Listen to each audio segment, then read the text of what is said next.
వాళ్ళు చెప్పారు. ఇప్పుడు ఒక మాట, ముఖ్యమంత్రి ఒక సభలో మాట్లాడుతూ చొక్కా చేతులు మడతబెట్టే సమయం వచ్చింది.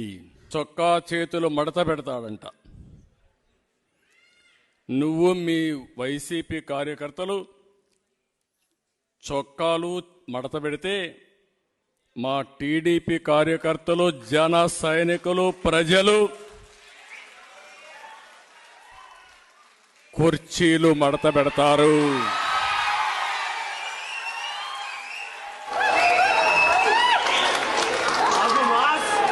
మళ్ళీ చెబుతున్నా,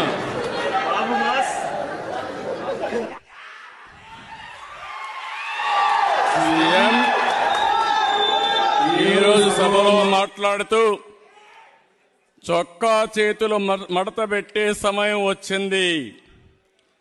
నువ్వు మీ వైసీపీ కార్యకర్తలు చొక్కాలు మడత పెడితే మా టీడీపీ కార్యకర్తలు, జన సైనికులు, ప్రజలు కుర్చీలు మడత పెడతారు.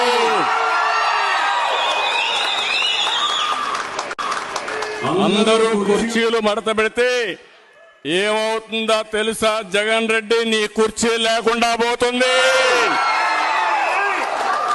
నువ్వు ముఖ్యమంత్రి హోదాలో ఉన్నావు. ఎన్నికలంటే ద్వంద్వ యుద్ధం. చొక్కాలు, చేతులు కుర్చీలు మడత పెట్టడం కొట్టుకోవడానికి కాదు.